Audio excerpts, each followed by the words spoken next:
Iran America മൂന്നാംവട്ട പരോക്ഷ ചർച്ച വ്യാഴാഴ്ച ജനീവയിൽ. ആണവ വിഷയത്തിൽ കരട് നിർദ്ദേശം അമേരിക്കയ്ക്ക് കൈമാറിയതായി ഇറാൻ വിദേശകാര്യമന്ത്രി അബ്ബാസ് അറാഗ്ചി അറിയിച്ചു.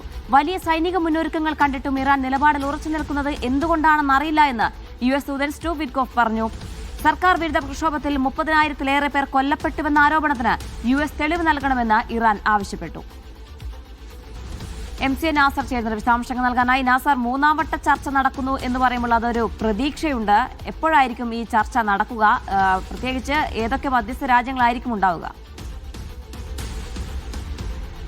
നേരത്തെ മസ്കത്തിലും തുടർന്ന് ജനീവയിലും നടന്ന ചർച്ചയുടെ ഒരു തുടർച്ച എന്ന നിലയ്ക്കാണ് ഇപ്പോൾ മൂന്നാംവട്ട ചർച്ച ഈ മാസം 26-ന് ജനീവയിൽ നടക്കുമെന്ന റിപ്പോർട്ടുകൾ പുറത്തുവരുന്ന. അമേരിക്കയുടെയും ഇറാന്റെയും ഉദ്യോഗസ്ഥരെ ഉദ്ധരിച്ചുകൊണ്ട് വിവിധ മാധ്യമങ്ങളാണ് 26-ന് ചർച്ച നടക്കുമെന്ന വിവരം ഔദ്യോഗികമായി തന്നെ വെളിപ്പെടുത്തിയിരിക്കുന്നത്. ആ ചർച്ചയുടെ മുന്നോടി എന്ന നിലയ്ക്ക് നേരത്തെ സമാപിച്ച ജനീവ ചർച്ചയിൽ ഒരു നിർദ്ദേശം ഇറാൻ മുമ്പാകെ സമർപ്പിച്ചിരുന്നു. ഈ ആണവ വിഷയത്തിൽ കൃത്യമായിട്ടുള്ള ഒരു രൂപരേഖ മുന്നോട്ട് വെക്കണമെന്ന്. അതുമായി ബന്ധപ്പെട്ട പ്രധാനപ്പെട്ട പോയിന്റുകളാണ് ഇപ്പോൾ മധ്യസ്ഥ രാജ്യങ്ങൾക്ക്, ഒമാൻ ഉൾപ്പെടെയുള്ള രാജ്യങ്ങൾക്ക് ഇറാൻ കൈമാറിയിരിക്കുന്നത്.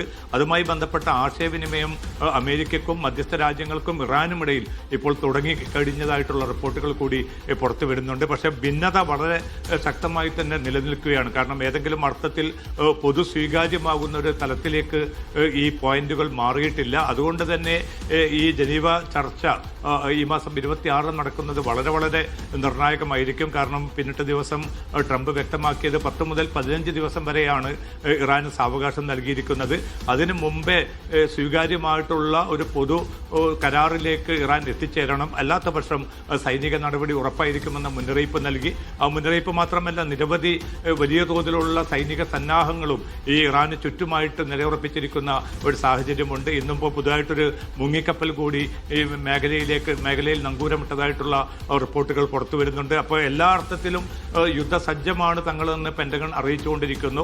ഇറാനും അതേ രീതിയിൽ തന്നെയുള്ള പ്രതികരണങ്ങളാണ് ഇന്നും നടത്തിയിരിക്കുന്നത്. ഇറാന്റെ വിദേശകാര്യമന്ത്രി അബ്ബാസ് അറാഗ്ചിയും അതോടൊപ്പം തന്നെ സൈനിക മേധാവിയും ഇന്ന് നടത്തിയ പ്രതികരണത്തിൽ ഏത് സാഹചര്യം വന്നാലും നേരിടാനും എത്ര ദീർഘകാലമായിട്ടുള്ളൊരു യുദ്ധത്തിലേക്ക് കാര്യങ്ങൾ പോവുകയാണെങ്കിലും അതിനെ കൈകാര്യം ചെയ്യാൻ തങ്ങളുടെ സേന സജ്ജമായി കഴിഞ്ഞിരിക്കുന്നു.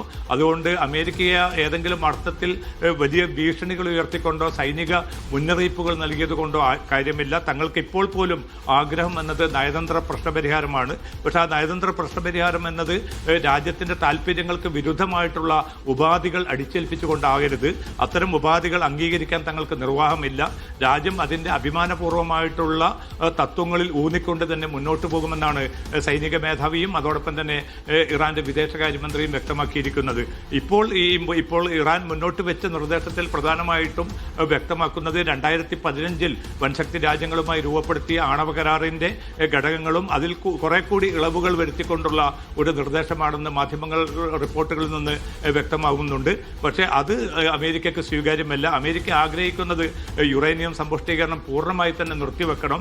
ഇപ്പോൾ സമ്പുഷ്ടീകരിച്ച യുറേനിയം ഇറാനിൽ നിന്ന് മാറ്റണമെന്ന ഇസ്രായേലിന്റെ ആവശ്യം കൂടി അമേരിക്ക മുന്നോട്ട് വെക്കുന്നുണ്ട്. അതോടൊപ്പം തന്നെ ബാലിസ്റ്റിക് മിസൈൽ പദ്ധതിയുമായി ബന്ധപ്പെട്ട പരമാവധി അത് ലഘൂകരിക്കുന്ന അതിന്റെ ദൂര പ്രകടനശേഷിയുള്ള മിസൈലുകൾ മാറ്റണം എന്നതുൾപ്പെടെയുള്ള നിർദ്ദേശങ്ങൾ കൂടി അമേരിക്ക മുന്നോട്ട് വെച്ചതായിട്ടുള്ള റിപ്പോർട്ടുകൾ പുറത്തു വരുന്നുണ്ട്. അവർ രണ്ടു കൂട്ടരും അമേരിക്കയും ഇറാനും വിരുദ്ധ ധ്രുവങ്ങളിൽ തന്നെയാണ് നിലയുറപ്പിച്ചിരിക്കുന്നത്. മധ്യസ്ഥ രാജ്യങ്ങൾ തങ്ങളുടെ തിരക്കിട്ട നീക്കങ്ങൾ തുടരുകയാണ്. തുർക്കിയും ഈജിപ്തും ഖത്തറും ഉൾപ്പെടെയുള്ള രാജ്യങ്ങളാണ് ഇപ്പോൾ സജീവമായിട്ട് മധ്യസ്ഥ നീക്കങ്ങളുമായി രംഗത്തുള്ളത്. എന്തായാലും ജനീവ ചർച്ച ഒരു ഫലപ്രാപ്തിയിലേക്ക് എത്തിയിട്ടില്ല എന്ന് പറയുമ്പോഴും ഈ സൈനിക മുന്നൊരുക്കങ്ങൾ കണ്ടിട്ടും ഇറാൻ നിലപാടിൽ ഉറച്ചു നിൽക്കുന്നത് എന്തുകൊണ്ടാണെന്ന് അറിയില്ല എന്നാണ് സ്റ്റീവ് വിറ്റ്കോഫിന്റെ പ്രതികരണം. അങ്ങനെയാണെങ്കിൽ ഇപ്പോഴും US ഭാഗത്തുനിന്ന് ഒരു ഭീഷണി അത് അങ്ങനെ തന്നെ നിലനിൽക്കുകയാണ്.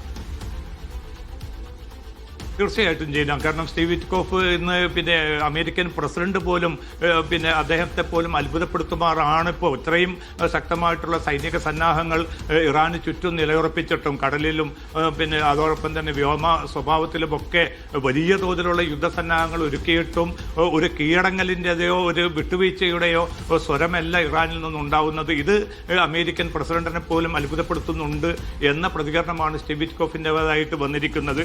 പക്ഷേ അമേരിക്കയെ സംബന്ധിച്ചിടത്തോളം അതിശക്തമായിട്ട്